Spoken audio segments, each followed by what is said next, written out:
Hello friends, good morning all of you. कैसे हैं आप लोग भाई? आज मैं विशेष करके उपस्थित हुआ हूं उन एस्पायरेंट्स के लिए जो बिहार पुलिस के लिए तैयारी कर रहे हैं। बिहार पुलिस में जो जाना चाहते हैं, खूब जोरों से उसके तैयारी में लगे हुए हैं। आपका एग्जाम बहुत नजदीक है, आने वाला है। तो मैं सबसे पहले आपको मैं ये बताना चाहता हूं, खास करके जो 10-15 क्वेश्चंस इंग्लिश से रिलेटेड आने वाले हैं, उसके लिए मैं आपको गाइडलाइन करने के लिए उपस्थित हुआ हूं। जो इंग्लिश से संबंधित है, इंग्लिश में जो क्वेश्चंस आ सकते हैं आपके लिए, उनको मैं आज मैं समझाना चाहता हूं कि आपका विजन क्लियर हो, कहां तक पढ़ना है। संसार तो अथाह है ना। आप पढ़ने लगें, सब कुछ पढ़ने लगें, और आपको आना एक लिमिट में ही है, तो आप तो पढ़ते रह जाओगे 2-4 साल। ऐसा नहीं होना है। जो आपको आने वाला है, जो आपके लिए सिलेबस निर्धारित किया गया है, बिहार पुलिस ने जो सिलेबस निर्धारित किया है, उसी दायरे में पढ़ें तो रिजल्ट क्रैक होगा, आपका रिजल्ट आएगा, आप नौकरी पाने के बहुत नजदीक हो जाएंगे, है ना। क्योंकि नौकरी तो उसके बाद, फिजिकल के बाद ही मिलने वाली है। तो आपका एग्जाम निकलेगा, उसके बाद तो फिजिकल आने वाला है। तो हम लोग बात करेंगे कि आपके एग्जाम में क्या क्या इंग्लिश से संबंधित आपका सिलेबस क्या है ना। तो देखते हैं थोड़ा सा। ये रहा आपका सिलेबस, जो कि बिहार पुलिस ने आपके लिए सिलेबस तैयार किया हुआ है कि यहां से क्वेश्चंस आ सकते हैं, है ना। तो थोड़ा सा इस पर अगर हम ध्यान दें तो हमें मिलता है note and writing a summary of a passage, है ना।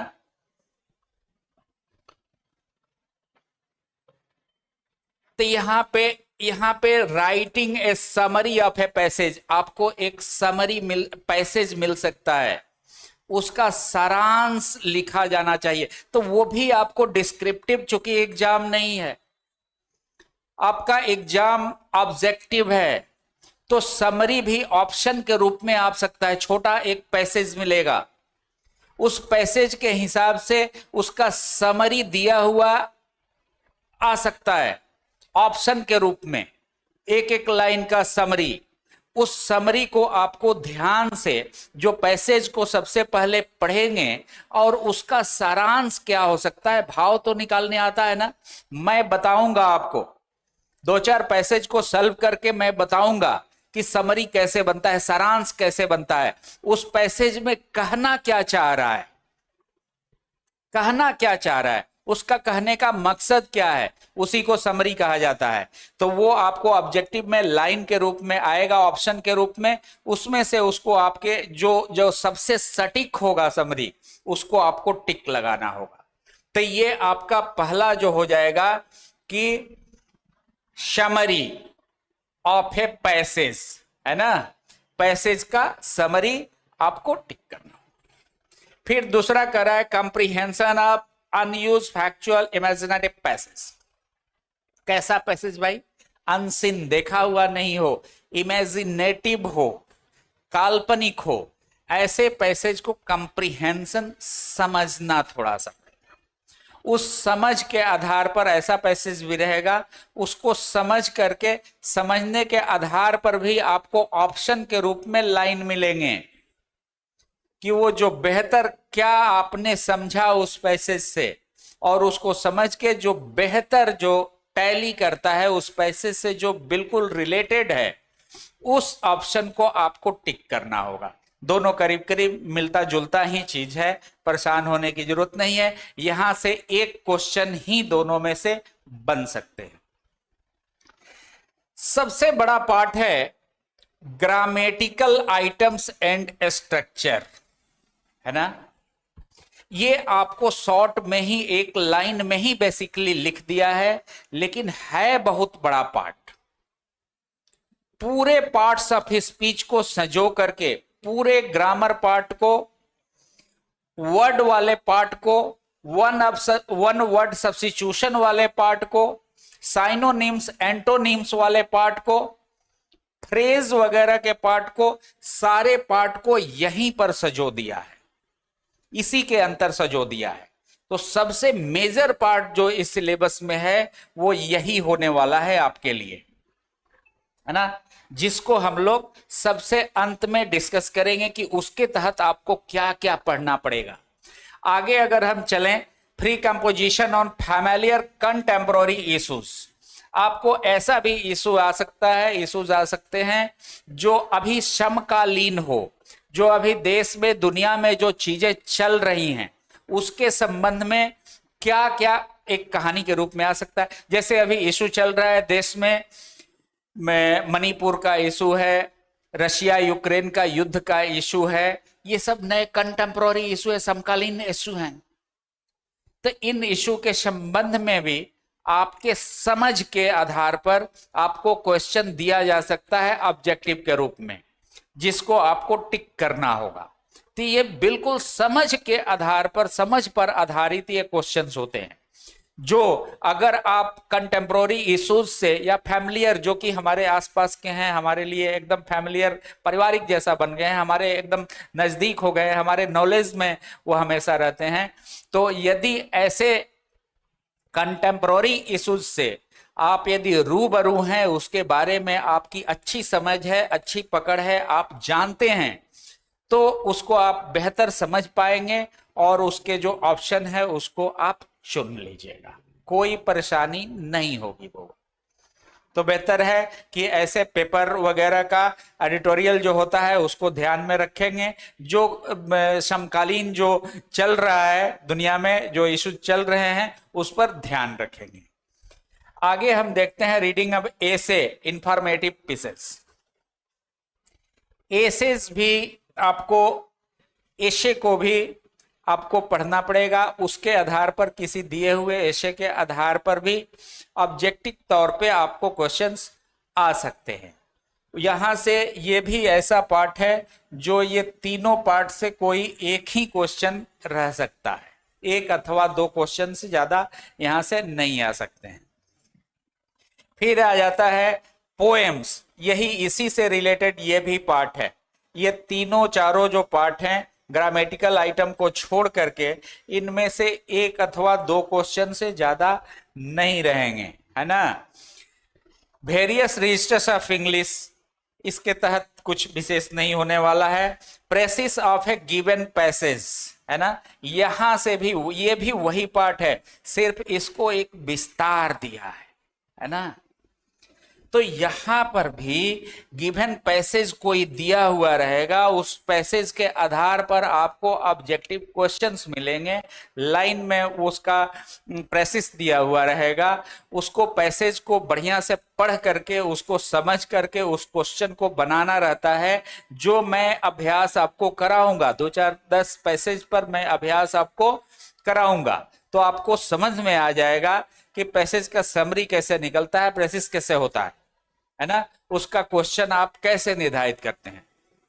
एक बार पढ़ करके, 2 बार पढ़ करके आप पैसेज को समझ करके कैसे उसका क्वेश्चन बनाते हैं, तो मैं आपको ये प्रैक्टिस कराऊंगा। Translation from the mother tongue into English, है ना। ट्रांसलेशन, मदर टंग, आपकी अपनी भाषा, अपनी भाषा से आपको अंग्रेजी में अनुवाद, ट्रांसलेशन करना भी आ सकता है ना। यहां से भी क्वेश्चंस आ सकते हैं। जैसे कि इसके लिए आपको ये भी रिलेटेड यहीं से है, ग्रामेटिकल आइटम्स एंड स्ट्रक्चर्स। जब तक आप नहीं जानते रहेंगे तब तक आप किसी सेंटेंस का ट्रांसलेशन कर ही नहीं पाएंगे। सेंटेंस तो सेंटेंस होता है, वो अपनी भाषा में हो, इंग्लिश में हो, जापानी में हो, चाइनीज में हो, किसी भाषा में सेंटेंस है, तो उसको ट्रांसलेशन आपके अपनी भाषा से ट्रांसलेशन करना है अंग्रेजी में। तो ये एक आइटम, यहां से भी क्वेश्चंस हो सकते हैं। Reading of tales, short plays, short stories, कोई छोटी कहानी, है ना, कोई नाटक, कोई छोटी कहानी हो, उसको भी पढ़ने को आ सकता है और उसके आधार पर भी ऑब्जेक्टिव क्वेश्चंस आ सकते हैं।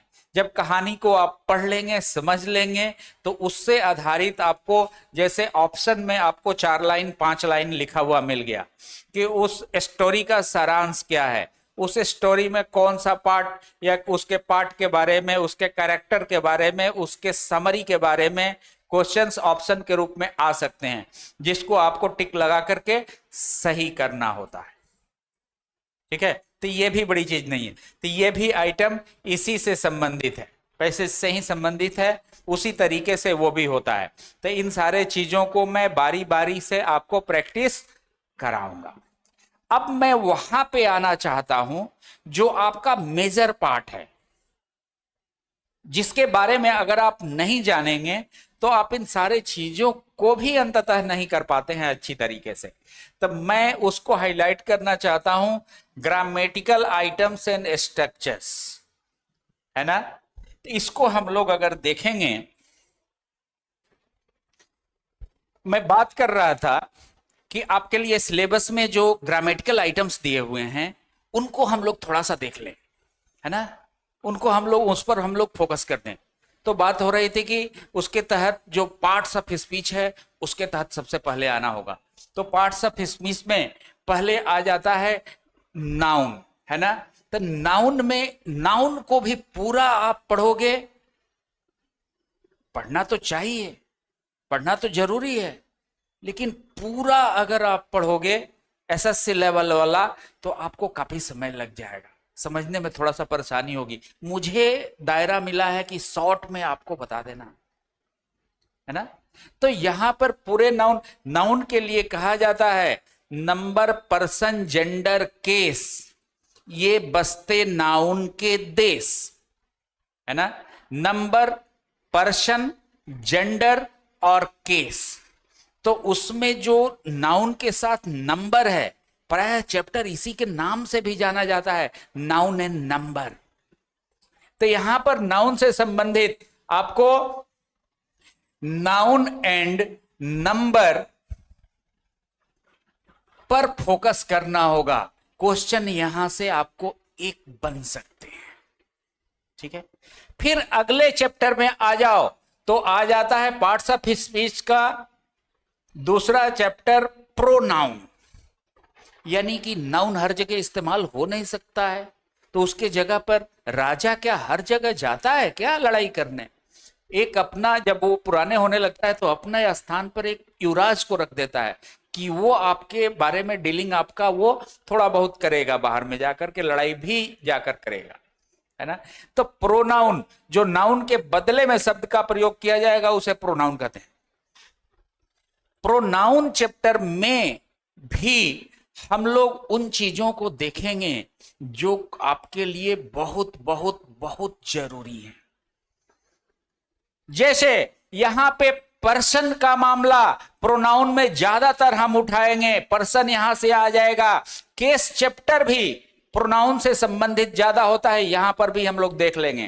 केस नाउन और प्रोनाउन दोनों से संबंधित है। पर्सन भी यहां पे प्रोनाउन से संबंधित है, तो पर्सन और केस को प्रोनाउन के बाद हम लोग अलग से देखेंगे, है ना। जेंडर को तो वहीं पे समझिए, जेंडर और नंबर को तो वहीं पे हम समझ लेंगे नाउन के तहत ही। तो यहां पर प्रोनाउन के तहत उन चीजों को पहले हम पर्सन को समझ लेंगे, पर्सन पर आधारित कैसे क्वेश्चन हो सकते हैं, अनेक पर्सन जब वाक्य में आए तो उनको सजाने का क्रम, उनके लिए ज्वाइंट पोजीशन कैसा हो सकता है, इन सब मामलों को समझेंगे।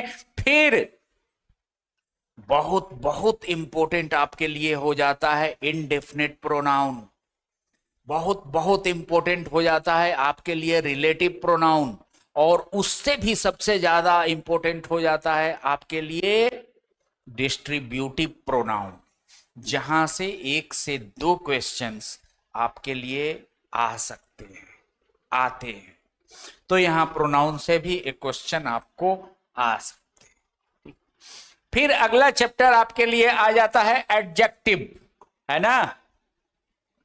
बहुत ही इंपॉर्टेंट चैप्टर है, यहीं से आपको डिग्री भी मिलेगा, यहीं से आपको आर्टिकल भी मिलेगा, है ना। ये सब चैप्टर इतने इंपॉर्टेंट है कि आपके लिए आर्टिकल से ना क्वेश्चन आने की कोई संभावना ही नहीं बनती है।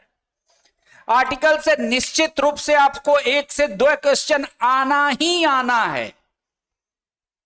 डिग्री से भी एक क्वेश्चन आ सकते हैं। तो ये सब हॉट चैप्टर्स हैं जिसे मैं आपको शॉर्ट में ही बताऊंगा, जल्दीबाजी में ही बताऊंगा, लेकिन आपको अच्छी तरीके से बता दूंगा। ठीक है, फिर आगे का चैप्टर आपको मिल जाएगा वर्ब। ये तो बाबू रीढ़ की हड्डी है ना।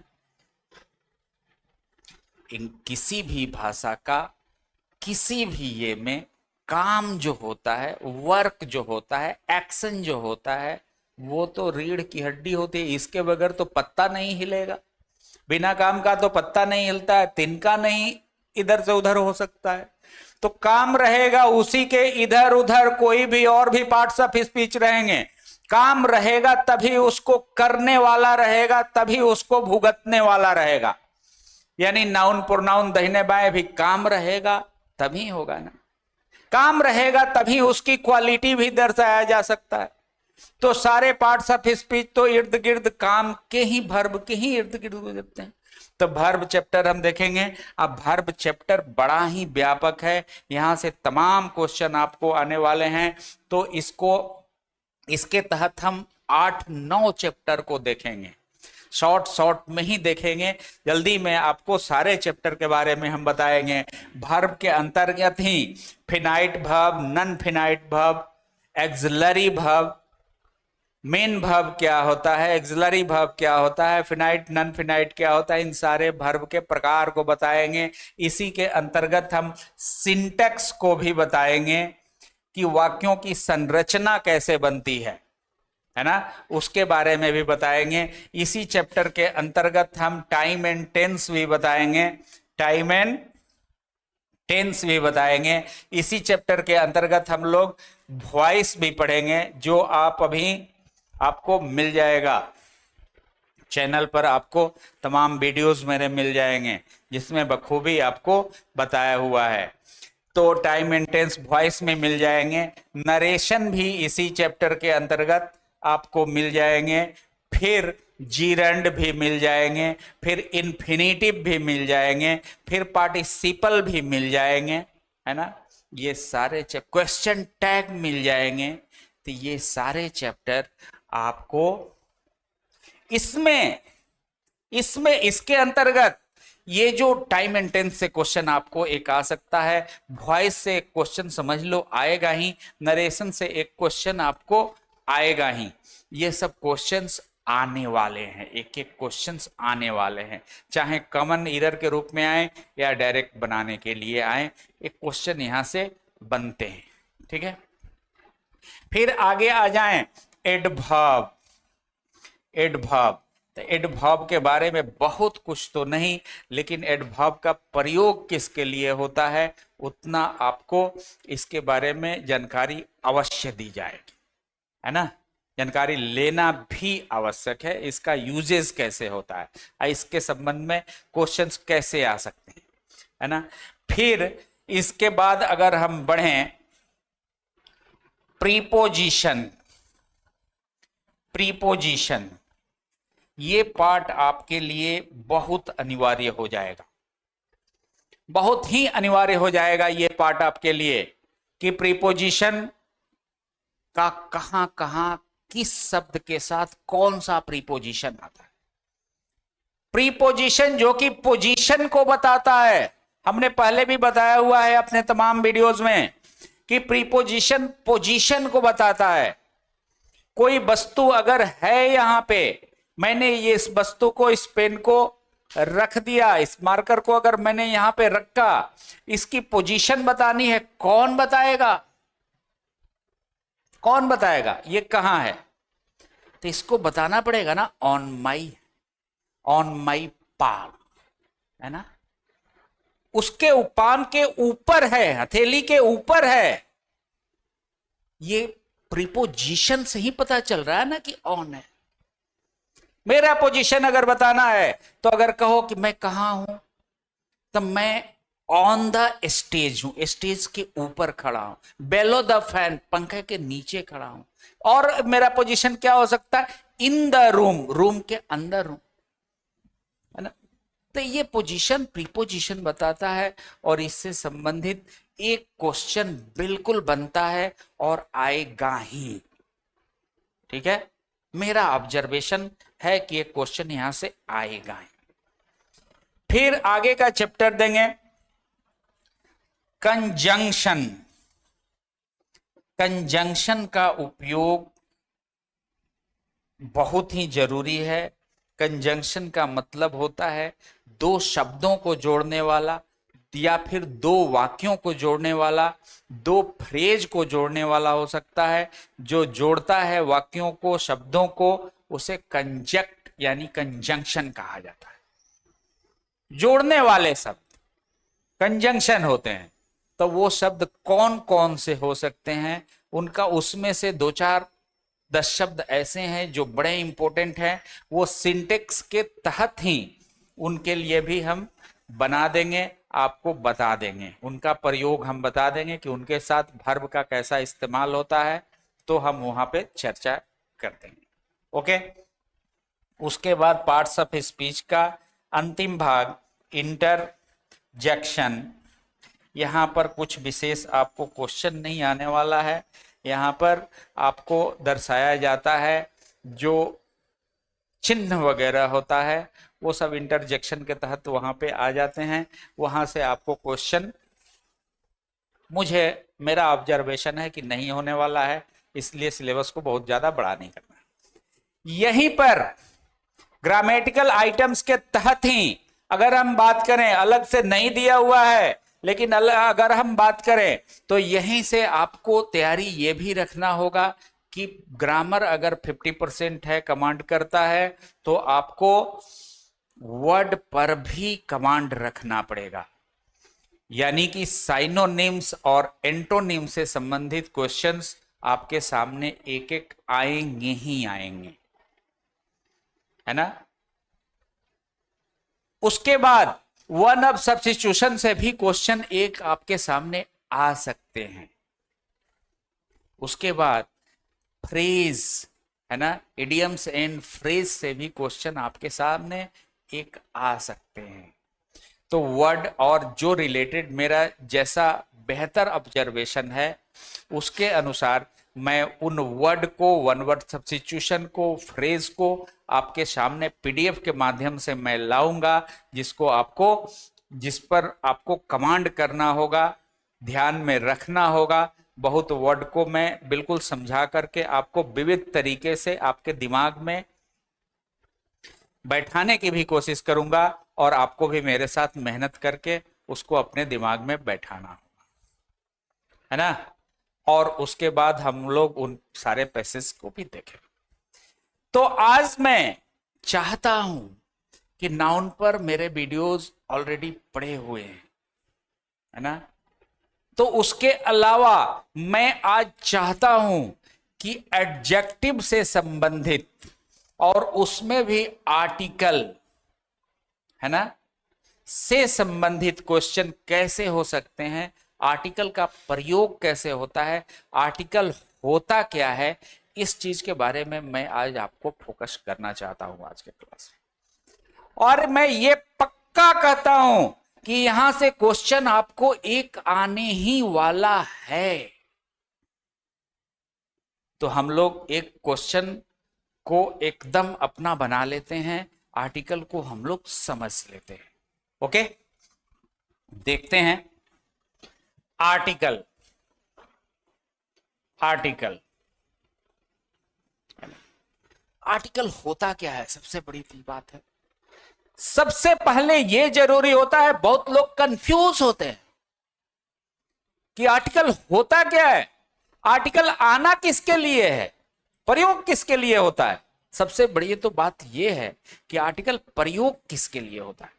क्या यह नाउन के लिए आता है, प्रोनाउन के लिए आता है, एडजेक्टिव के लिए आता है, वर्ब, एडवर्ब, प्रीपोजिशन के लिए आता है, किसके लिए आर्टिकल आता है।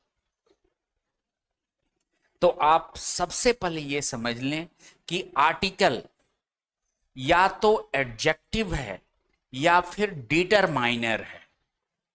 डिटरमाइनर कहें तो ज्यादा बेहतर है, जो निर्धारित करता है। डिटरमाइनर मतलब होता है निर्धारित करने वाला।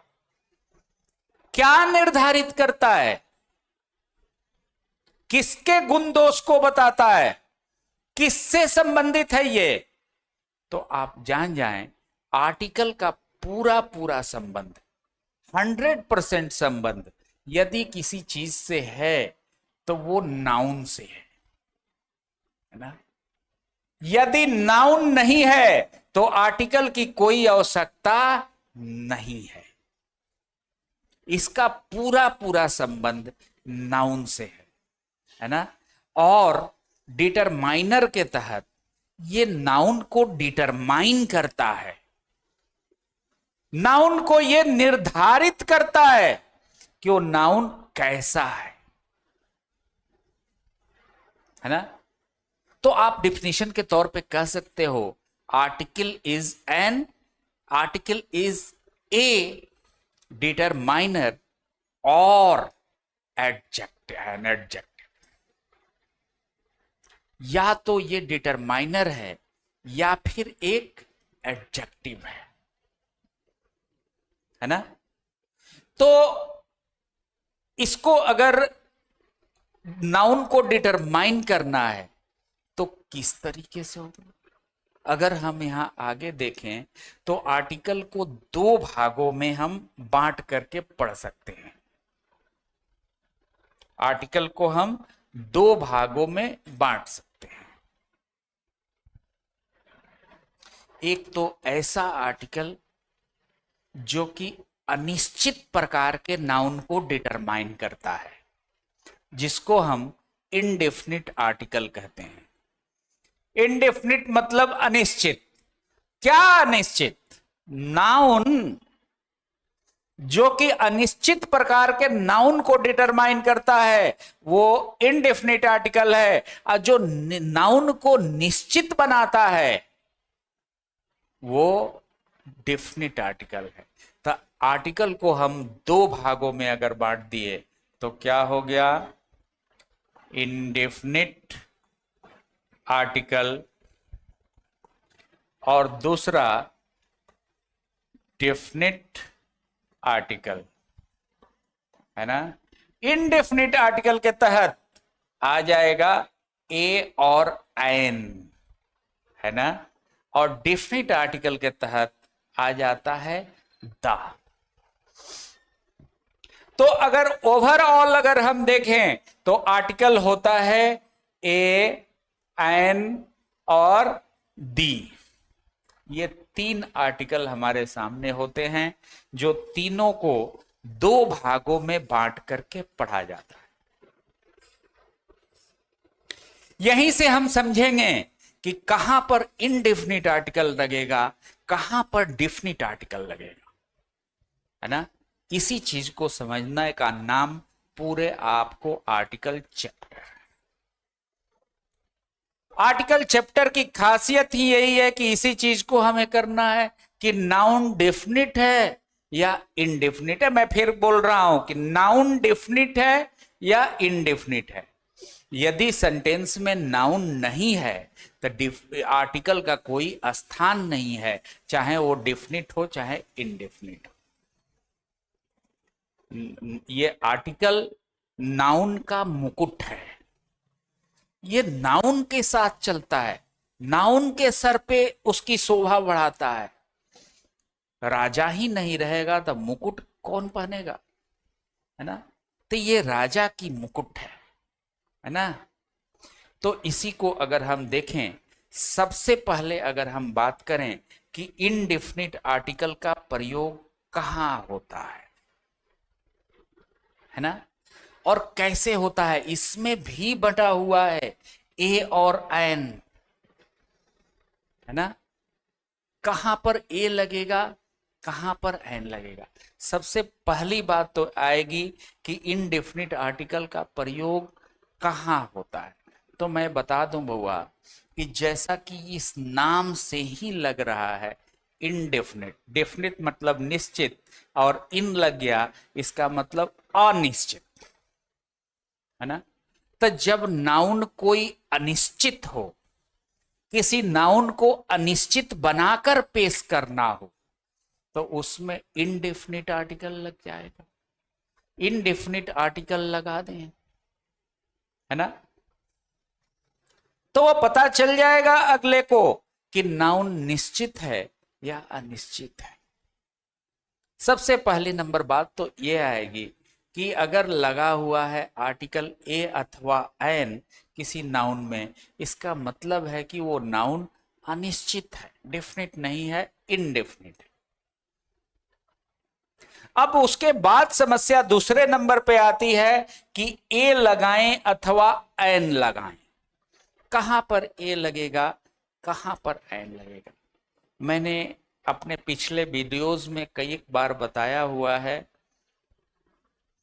कि सबसे छोटी इकाई, अंग्रेजी की सबसे छोटी इकाई जो होती है, जब बच्चा शुरू में ही, सब इससे छोटी इकाई दूसरा हो ही नहीं सकता है, वो होता है alphabet. Alphabet that means A B C D dot dot dot Z, A B C D से जेड तक, उसको अल्फाबेट कहा जाता है। और किसी भी, सारे भाषाओं का एक अल्फाबेट होता है, अक्षर सारे भाषाओं के होते हैं, उसकी संख्या अलग अलग हो सकती है। अंग्रेजी में जो अल्फाबेट हैं उसकी संख्या 26 है, जिसमें 5 गो को निकाल दिया गया है अफिशस बनाकर, यानी वॉवेल बना करके, जिसको हिंदी में भी अलग किया गया है, जिसको हिंदी में स्वर कहा जाता है और अंग्रेजी में वॉवेल कहा जाता है। हिंदी में स्वरों की संख्या 13 है और अंग्रेजी में स्वरों की संख्या, इट मीन्स वॉवेल की संख्या 5 है। लेकिन ऐसा नहीं है कि अलग अलग हो गए हैं, स्वर तो एक ही है ना। स्वर का जो साउंड है वो तो एक ही है, चाहे वो अंग्रेजी हो चाहे हिंदी हो, स्वर का साउंड एक ही है। ये अलग बात है कि हिंदी के जो स्वर हैं वो 13 अक्षरों से प्रस्तुत किए जाते हैं, और हिंदी का जो, अंग्रेजी का जो स्वर है, वही स्वर, सारे स्वर 5 गो लेटर से ही प्रस्तुत कर दिए जाते हैं। इसीलिए तो अंग्रेजी को साधारण लैंग्वेज, कठिन नहीं, साधारण लैंग्वेज, आसान लैंग्वेज कहा गया है। 13 गो के बदला में 5 गो से काम चला लेता है, आसान लैंग्वेज कहा गया है। तो मैं यहां पे आपको बता दूं बाबू कि ऐसा नाउन, ऐसा नाउन, और वो थोड़ा सा आप यहां पे अगर फोकस कर ले मेरे साथ तो और भी आसान हो जाएगा। जो जो अंग्रेजी के वॉवेल्स हैं 5 गो, वो होते हैं ए, ई, आई, ओ और यू, है ना। ये इनके साउंड को हमेशा ख्याल रखना, अ, ई, आई, ओ, यू। इनको साउंड के बेहतर और समझने के लिए हिंदी के स्वर पर अगर हम ध्यान दें तो और भी अच्छा हो जाएगा। हिंदी में स्वर आता है अ, आ, ई, ऊ, ऊ, ए, ओ, औ, अन, आह और री, ये 13 स्वर होते हैं। तो इन सारे जो साउंड आ रहे हैं, आ, ये सारे साउंड, ये 13 का ही पूरे साउंड, ये इन 5 में ही विद्यमान रहते हैं। तो इनके साउंड पर आपको फोकस करना है।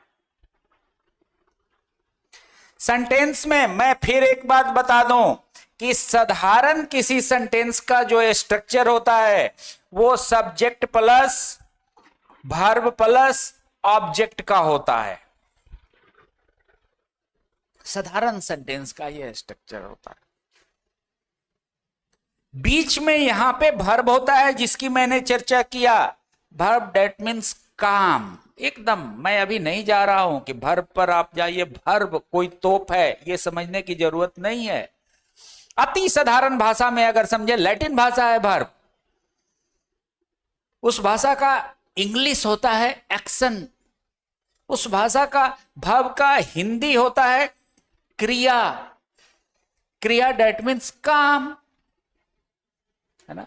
तो बिल्कुल एकदम साधारण भाषा में अगर आप समझो तो वर्ब काम होता है। और मैंने ये भी चर्चा की है कि काम के बगैर कोई तिनका नहीं हिल सकता है, तो बीच में एकदम काम रहेगा। किसी सेंटेंस में काम अवश्य रहेगा, काम के बिना सेंटेंस बन ही नहीं सकता है। काम है तो उसको एगो करने वाला होगा, और काम हो रहा है तो एगो उसको एगो अथवा कोई वस्तु उससे प्रभावित होने वाला भी होगा। जैसे मैं लेता हूं राम आम खाता है, तो आप समझ जाएंगे खाने वाला राम है, चुसाने वाला आम है, यानी कर्ता राम है, और प्रभावित होने वाला जो ऑब्जेक्ट है वो आम है ना। तो मेरे कहने का यहां पर मैं एक बात और बता दूं बउआ, कि सब्जेक्ट ये तो काम हो गया, और मैं यहां पे ये चर्चा अगर कर दूं कि कोई किसी वाक्य में जो सब्जेक्ट होता है या फिर ऑब्जेक्ट होता है, इसका जो नेचर होता है, वो नेचर कोई नाउन हो सकता है, कोई प्रोनाउन हो सकता है, और बहुत कुछ हो सकते हैं। जिरंड भी हो सकता है, इन्फिनिटिव भी हो सकता है, और बहुत कुछ हो सकते हैं, लेकिन उतना आपको जरूरत नहीं है। अभी फिलहाल आपको उतना जरूरत नहीं है, उसके लिए आपको विस्तार में जाना। अभी आप इतना ही समझें अगर कि कोई सब्जेक्ट अथवा ऑब्जेक्ट जो होता है वो नाउन अथवा प्रोनाउन होता है। तो यदि वाक्य में हमने ये भी चर्चा किया कि यदि वाक्य में कोई नाउन है ना, तो वो आर्टिकल का अधिकारी होता है। आर्टिकल धारण करने का, मुकुट पहनने का अधिकारी होता है। लेकिन वहां पर भी सवाल आएगा बाबू, वहां पर भी सवाल आएगा। मैं आपको चर्चा कर रहा हूं, वहां पर भी सवाल आएगा कि कैसा नाउन आर्टिकल यानी मुकुट धारण करने का अधिकारी है। क्या सभी तरीके का नाम? नाउन दैट मीन्स क्या होता है? नाउन दैट मीन्स नाम। जितना नामकरण वाला शब्द है दुनिया में वो नाउन है। आदमी तो ऐसे हैं, इंसान ऐसा होता है कि दुनिया में कोई चीज बचा ही नहीं जो उसके दृष्टि से में है, उसका नामकरण उसने नहीं किया हो। जो उसके दृष्टि में है और जो नहीं भी है, जिसको उसने महसूस भी किया, उसका भी नामकरण कर दिया। जो ना उसको महसूस हुआ ना देख पाया, वो तो अलग चीज है, उसको तो सामने नहीं कभी आए, वो अलग चीज है। लेकिन जिसको महसूस किया, जिसको देखा, उसका नामकरण अवश्य किया। कोई भी वस्तु हो, व्यक्ति हो, स्थान हो, जानवर हो, पेड़ हो, पौधा हो, कोई ये हो, वस्तु बहुत व्यापक चीज होता है, तो उसका नामकरण उसने किया। और यदि उसका नाम है तो वो नाउन है।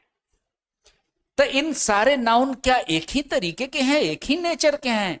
नहीं। मैं नाउन चैप्टर के अंतर्गत इसको खूब विस्तार से बताया हुआ हूं कि नाउन को हम लोग उसके कास्ट के आधार पर, उसके जेंडर के आधार पर, उसके काउंटेबिलिटी के आधार पर बहुत तरीके से नाउन को मैंने बांट करके बताया हुआ है।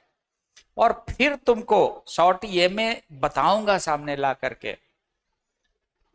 तो उसके 5 भेद हमको मिल जाते हैं, 5 प्रकार के नाउन हमको मिल जाते हैं। एक तो ऐसा नाम होता है जो खास नाम होता है, प्रोपर नाउन के अंतर्गत होता है। एक ऐसा नाम होता है कि किसी वस्तु, व्यक्ति, स्थान का कॉमन नेम होता है, जिसके नाम से उसको कॉमनली उसको जाना जाता है, वो कॉमन नेम होता है। फिर कलेक्टिव नाउन होता है, फिर मटेरियल नाउन होता है, फिर अब्स्ट्रैक्ट नाउन भी होता है। तो मैं यहां पर जो बताना चाह रहा हूं वो ये है कि प्रायः, प्रायः मैं बोल रहा हूं, प्रायः का मतलब होता है कि इसका अपवाद है। प्रायः किसी कॉमन नाउन को दिशा निर्देशन हेतु, किसी कॉमन नाउन को दर्शाने के लिए उसमें आर्टिकल आता है, वो भी कॉमन नाउन सिंगुलर नंबर है तो उसमें इंडेफिनिट आर्टिकल अवश्य लाना पड़ता है। इसमें भी वो कंडीशन आ सकते हैं जहां पर कॉमन नाउन के रहने पर भी आर्टिकल नहीं आता है, जैसे उसके पहले पॉजिटिव एडजेक्टिव वगैरह आ गया तो नहीं लगाना पड़ता है। तो वो अपवाद को अपवाद के तरह हम देखेंगे। लेकिन अभी आप जान जाएं, प्रायः कॉमन नाउन सिंगुलर पर्सन अपने पहले आर्टिकल लेता है, जो एक सार्वजनिक नाम होता है किसी वस्तु का, व्यक्ति का, स्थान का। जैसे किसी व्यक्ति का नाम अगर लें तो राम श्याम घनश्याम किसी की प्रॉपर नाम हो गया, लेकिन उसको अगर आदमी कहें, लड़का कहें, बॉयज कहें, बॉय कहें, स्टूडेंट कहें, तो वो तो उस आदमी का कॉमन नाम हो गया ना। किसी स्त्री का नाम मान लो सीता, गीता, रीता है, लेकिन उसको अगर ओमेन कहें, उसको अगर गर्ल कहें, है ना, तो ये तो उसके लिए कॉमन नाम हो गया ना। तो जब ये सब शब्द आएंगे, कोई स्थान का नाम है पटना, तो ये तो प्रॉपर नाम हो गया किसी स्थान, लेकिन अगर उसको सिटी कहें, टाउन कहें, है ना, तो ये तो विलेज कहें, तो ये तो क्या हो गया, कॉमन नाउन हो गया ना। तो कॉमन नाउन सिंगुलर नंबर प्रायः जो रहता है वो अपने पहले आर्टिकल अवश्य लेता है, इस बात का अवश्य लेता है प्रायः। तो इस बात का आप ध्यान रखें, और जब वैसा नाउन आ जाए तो आप सतर्क हो जाएं। जैसे अगर लिखना है कि तुम एक स्टूडेंट हो, है ना, अभी अभी मैंने बताया कि स्टूडेंट एक कॉमन नाउन है। तो अगर मैंने सेंटेंस बना दिया कि यू आर स्टूडेंट, क्या दिक्कत है बउआ, कोई दिक्कत है क्या? अब यहां पर इस सेंटेंस को आप समझें, subject plus verb plus subject आ गया ना एक तरीके से। तो स्टूडेंट, स्टूडेंट एक नाउन है, और उसमें भी कैसा नाउन है, कॉमन नाउन है तक, और उसमें भी सॉरी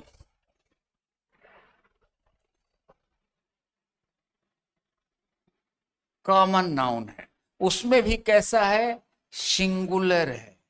तो हमने ये भी कहा singular noun, common noun singular number must get article before itself, अपने पहले आर्टिकल अवश्य लेता है जनरली, है ना। तो यहां पर हमने सेंटेंस लिखा यू आर स्टूडेंट, है ना।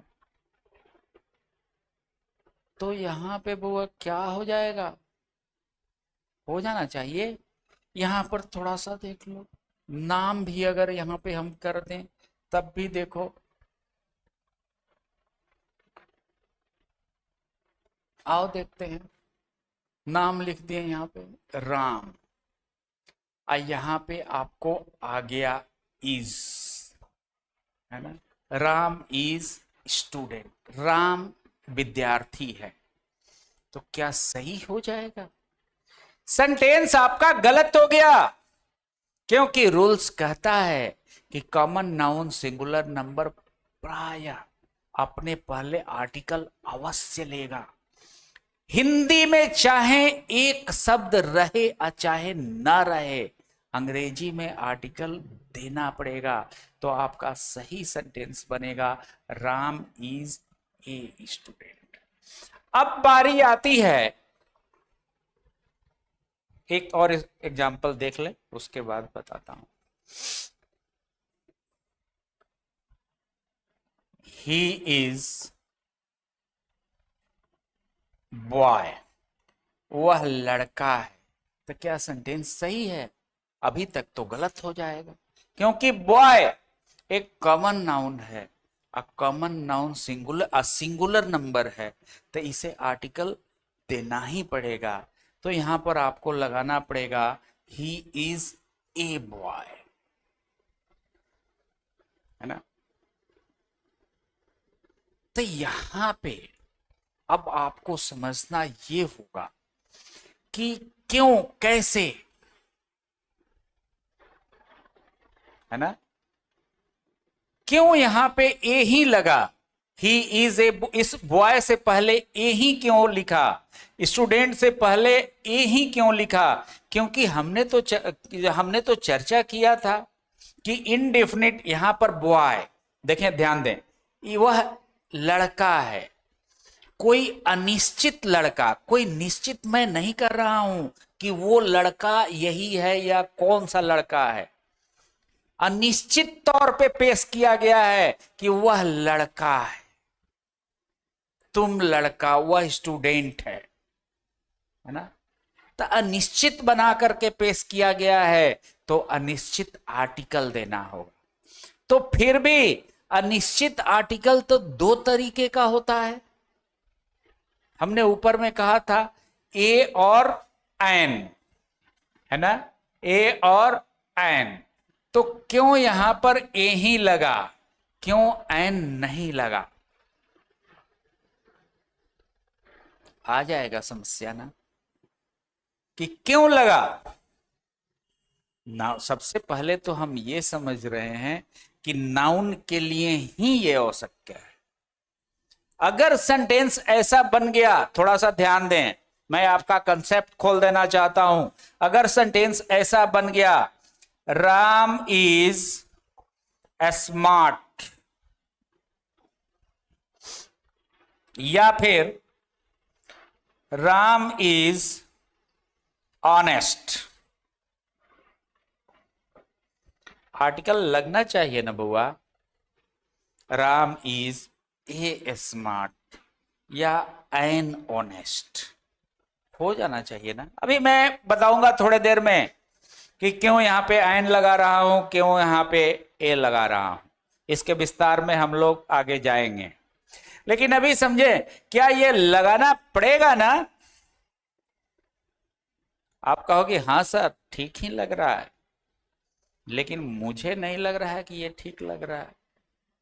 क्योंकि अभी फिर मैं तुम्हें बता दूं, मैंने बार बार एकदम पहला फोकस मैंने यही किया कि आर्टिकल का संबंध किसी नाउन से है। नाउन नहीं है तो इस मुकुट को पहनने वाला कोई नहीं है, देने वाला, लगाने वाला की जरूरत नहीं। तो यहां पर अगर देखें राम स्मार्ट है, तो स्मार्ट क्या होता है? कोई स्मार्ट है, कोई लंबा है, कोई छोटा है, कोई मोटा है, कोई गोरा है, कोई काला है, कोई नाटा है। तो ये नाउन है क्या? ये तो किसी की विशेषता है ना, एडजेक्टिव है ना, और एडजेक्टिव विशेषता, तो ये क्वालिटी बताती है किसी चीज की। तो क्या क्वालिटी के लिए आएगा इंडेफिनिट आर्टिकल? क्वालिटी दर्शाने के लिए तो नहीं आता है।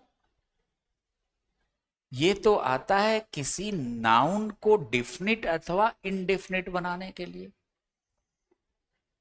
नाउन से इसका तारतम्य है, नाउन से इसका संबंध है। एडजेक्टिव तो ये खुद एडजेक्टिव का ही भाई डिटरमाइनर है ना। तो एडजेक्टिव के पहले तो नहीं आएगा। तो नाउन से पहले आता है। तो यहां पर ए स्मार्ट नहीं हो सकता है, क्योंकि स्मार्ट तो एडजेक्टिव है। यहां पे ऑनेस्ट एन नहीं हो सकता है, क्योंकि ऑनेस्ट ये तो खुद एडजेक्टिव है ना। तो आपको इस एग्जाम्पल की सहायता से आपको ये ख्याल आ गया होगा कि यहां पर नाउन का संबंध, सॉरी, आर्टिकल का संबंध नाउन से है, किसी एडजेक्टिव से नहीं है। एक मैं और एग्जाम्पल आपको बता दूं और आपका विजन क्लियर हो जाएगा। मैं एक सेंटेंस और लेता हूं। Ram is honest boy. मैंने अभी अभी आपको यहां पे स्मार्ट के साथ ए को काटा, ऑनेस्ट के साथ एन को काटा, और फिर दूसरा सेंटेंस लिखा राम इज ऑनेस्ट बॉय। इसमें कोई आर्टिकल नहीं लगाया। सही है ना मेरे भाई? नहीं सही है? क्यों? क्यों नहीं लग रहा है? यहां तो अभी अभी ऊपर मैंने काट दिया है, तो यहां बिल्कुल सही होना चाहिए। तो यहां पर मैं तुम्हें बता दूं कि नाउन के लिए आना है ना, और नाउन यदि है तो उसके पहले आर्टिकल आता है, और आर्टिकल का जो स्थान होता है अन्य किसी तरीके के जो आर्टिकल है, एडजेक्टिव है, उसके पहले आता है। सब स्ट्रक्चर जो सेंटेंस का बनता है वो सब्जेक्ट के बाद जो वर्ब बना है ना, और उसके बाद यदि ऑब्जेक्ट है, नाउन है, तो सबसे पहले आर्टिकल, तब अन्य किस्म के और एडजेक्टिव अपने ऑर्डर में। उसका भी ऑर्डर होता है, मैंने कई बार चर्चा किया है, उसके संबंध में वीडियोस है मेरे, तो उसके संबंध में और आर्टिकल के साथ आएगा, है ना। तो यहां पर आप ध्यान दें, राम इज ऑनेस्ट बॉय गलत हो जाएगा, क्योंकि यहां पर जो नाउन बॉय है और ये सिंगुलर नंबर में है। बॉय कॉमन नाउन है, सबसे पहला तो ये कॉमन नाउन है, और दूसरा नंबर सिंगुलर नंबर में है। तो कॉमन नाउन सिंगुलर नंबर चूंकि आर्टिकल अवश्य लेता है, अवश्य ग्रहण करता है, इसलिए इस बॉय को आर्टिकल देना पड़ेगा, देना पड़ेगा। अब देना पड़ेगा तो आपके सामने ऑप्शन मिल गया ए अथवा एन। इनडेफिनेट नाउन है वहां पे, कॉमन नाउन सिंगुलर नंबर, तो ए अथवा, अब जब देना ही पड़ेगा इसको, तो हम ए दें या एन दें, ये समस्या आ जाएगी। तब मैं यहां पे अब चर्चा करूंगा कि कहां पर दो तरीके के इनडेफिनिट आर्टिकल हमारे सामने हैं, कहां पर ए लगाया जाए और कहां पर एन लगाया जाए। इसके संबंध में क्वेश्चन बारंबार आते हैं, और आपके सामने भी इस एग्जाम में अवश्य आएगा।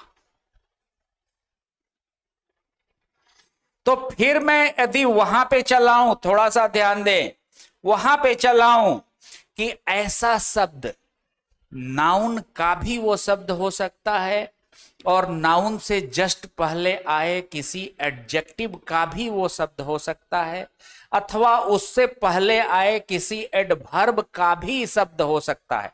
आना तो आर्टिकल नाउन के लिए है, लेकिन इनकी शोभा बढ़ाने के लिए एडजेक्टिव एडवर्ब जो पहले आ जाता है, जो और सबसे पहले आर्टिकल लगता है। तो जो सबसे नजदीकी शब्द होंगे, आर्टिकल जहां पे लगना है उससे जो सबसे नजदीकी शब्द होंगे, उसके उच्चारण के हिसाब से हम ए अथवा एन का प्रयोग करते हैं।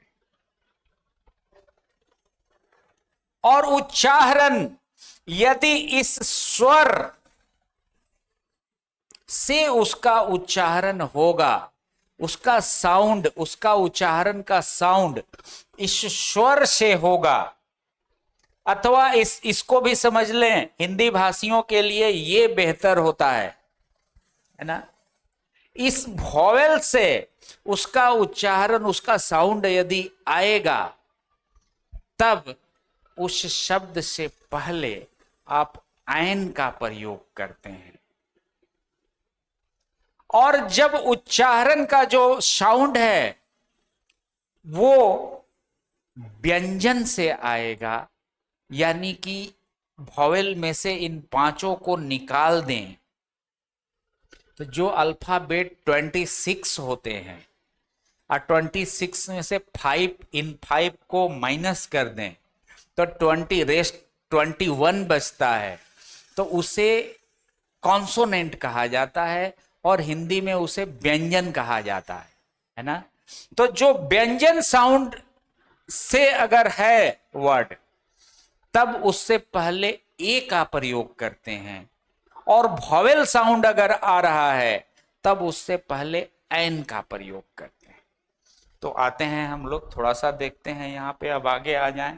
तो इस सेंटेंस में अगर हम देखें, ये नाउन है यहां पे, इसका यदि हम साउंड देखें, बॉय, लिख लो हिंदी में, कोई दिक्कत नहीं है, बॉय,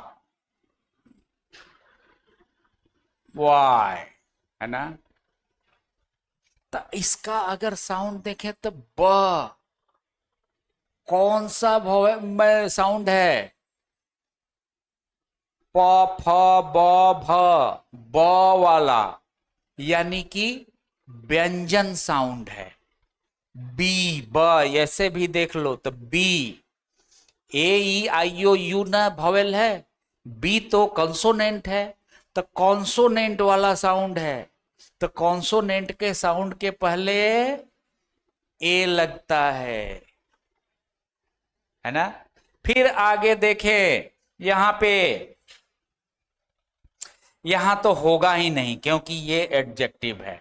यहां पर देखें, राम इज ए स्टूडेंट हमने लिखा हुआ है, स्टूडेंट का अगर साउंड देखें तो कैसे होगा, स्टूडेंट, है ना।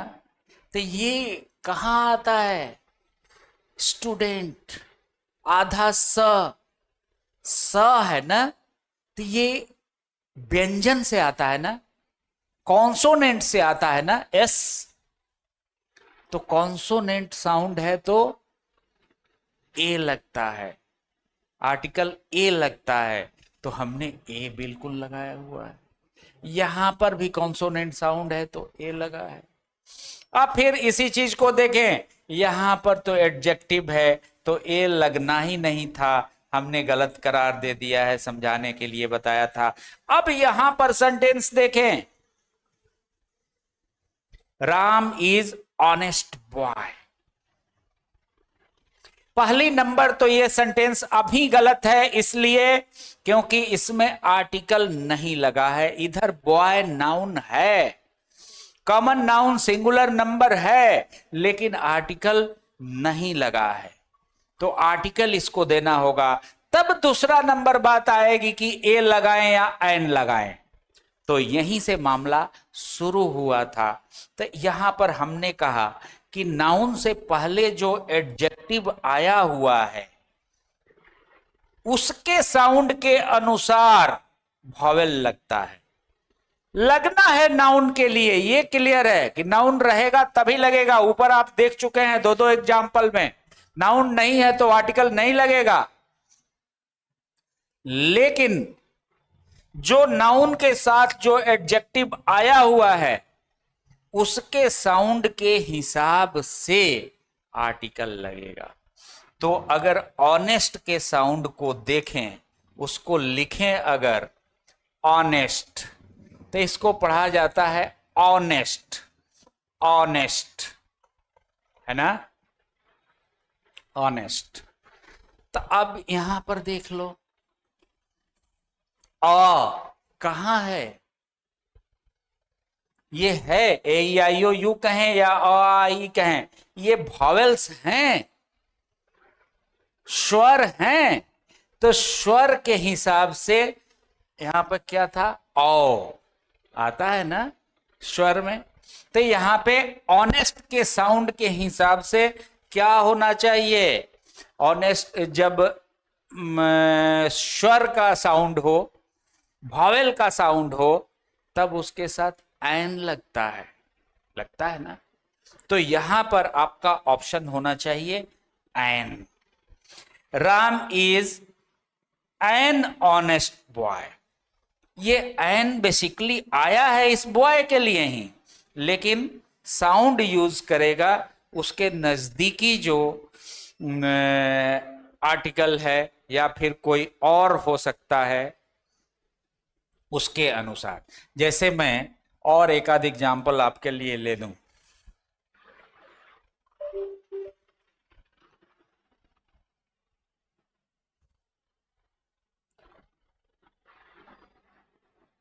दिस इज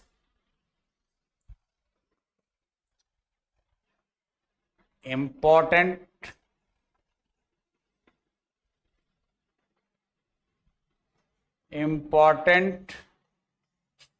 question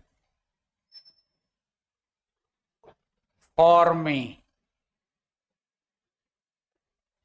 है ना, सेंटेंस बन गया। यह मेरे लिए बहुत इंपॉर्टेंट क्वेश्चन है। कोई दिक्कत, देखते हैं। इंपॉर्टेंट, आवश्यक, अति आवश्यक क्वेश्चन। अब ये क्वेश्चन क्या है, फॉर मी, ये तो कॉम्प्लीमेंट है। ऑब्जेक्ट यहां पर मिल गया क्वेश्चन,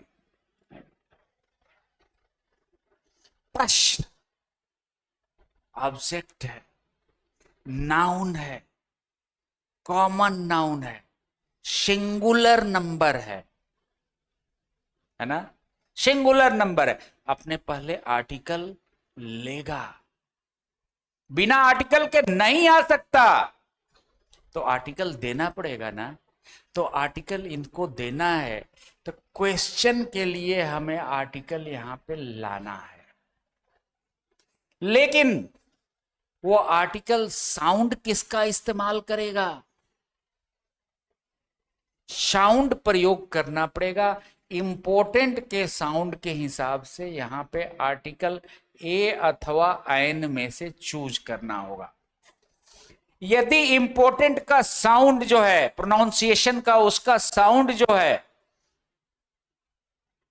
भावेल वाला साउंड अगर है, स्वर वाला साउंड है, आई याद है ना, अगर वो वाला साउंड है तब उससे पहले एन दीजिए।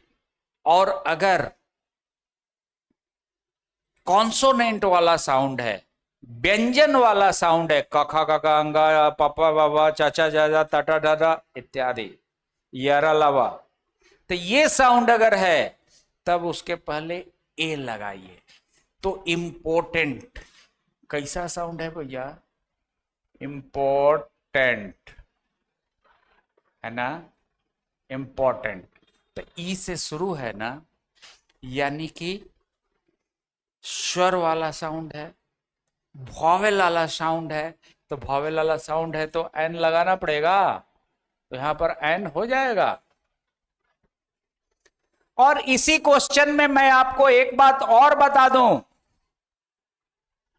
वहां से और ही आपका क्लियर कंसेप्ट हो जाएगा। यदि क्वेश्चन सेम मैंने लिया, थोड़ा सा अल्टर करके, दिस इज वेरी इंपॉर्टेंट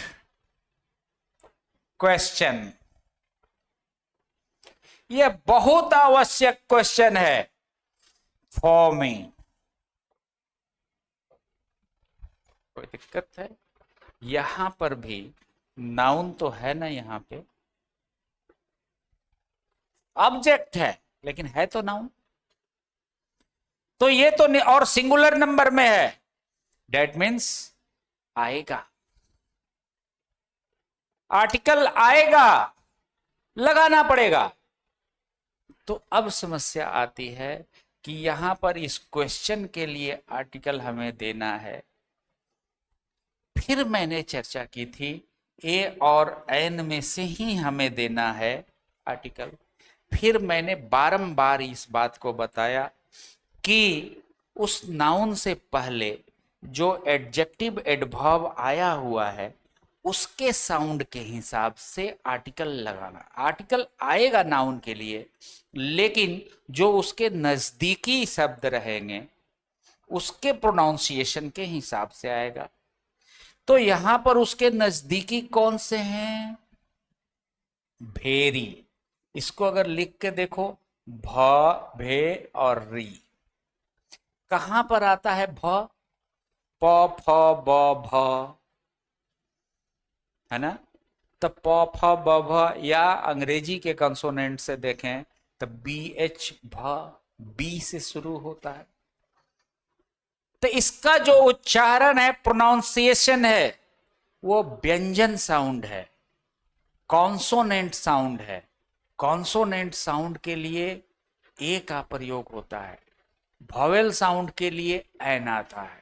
तो यहां पर ए लगाना पड़ेगा। देखें, थोड़ा सा हमने इस क्वेश्चन से इस क्वेश्चन में अंतर किया। वहां पे भेरी नहीं था तब एन लग गया, यहां पर भेरी का मैंने प्रयोग कर लिया तो यहां पे ए लग गया। कुछ समझ में आ रहा है? क्वेश्चंस बन जाएंगे। और एक एग्जांपल्स देख लेते हैं।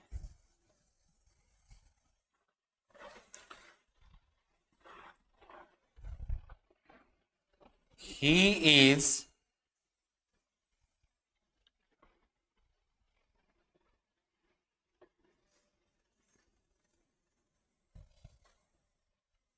ill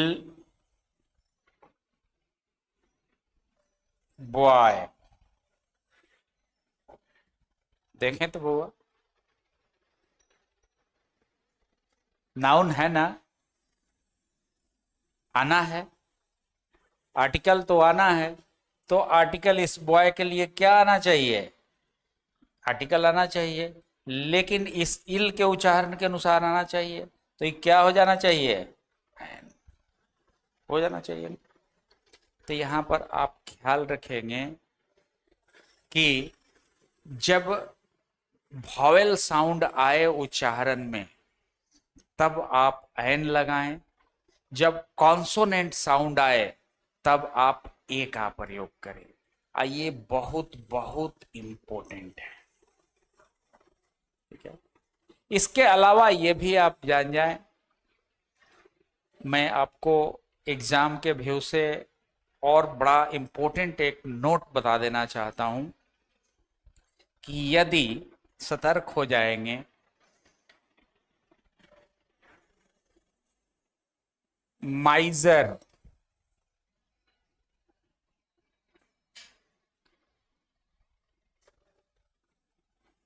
फुल, फाउल और कोआर्ड, VVI पॉइंट में बता रहा हूं। माइजर का मतलब होता है कंजूस, है ना। फुल मतलब मूर्ख, फाउल मतलब दुष्ट, क्वाड का मतलब होता है डरपोक। ये सब शब्द, इन शब्द अगर आपको सामने मिल जाए तो आप सतर्क हो जाना, क्योंकि ये ऐसे शब्द हैं जो अपने आप में नाउन भी होते हैं और एडजेक्टिव भी होते हैं। नाउन के तरह भी प्रयोग किए जाते हैं, एडजेक्टिव के तरफ भी प्रयोग किए जाते हैं। तो ये वाक्य में अगर अकेले भी आ गए तो नाउन के तरह भी इनका ट्रीट होगा और इनके पहले आर्टिकल देना पड़ेगा। और किसी नाउन के पहले अगर आ गए तो ऐसे ही बल्ले बल्ले है। जैसे एग्जाम्पल देख लें, ही इज माइजर मैन, कोई दिक्कत नहीं है, मैन के लिए आपको आना है माइजर के उच्चारण के अनुसार से आपको, ही इज ए माइजर मैन। लेकिन अगर ये शब्द ऐसे ही आ गया, ही इज माइजर, तब आपको लगेगा कि ये तो एडजेक्टिव है, इसमें क्या जरूरत आर्टिकल लगाने की, और यहीं पर चकमा खा जाओगे। क्योंकि जो सब लोग पढ़ता है वो जो सब लोग पढ़ता है वो एग्जामिनर पढ़ता है, लेकिन जो सब लोग नहीं पढ़ता है वो एग्जामिनर अवश्य पढ़ता है। और तुमको चकमा देने के लिए उसी शब्द को ले आता है। इसलिए बउआ सावधान हो जाना कि जो एग्जामिनर पढ़ता है उसको तुम्हें पढ़ना होगा और सफलता पानी होगी।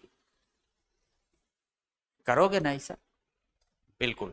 तो ही इज माइजर गलत हो जाएगा, सही आपको करना होगा ही इज ए माइजर,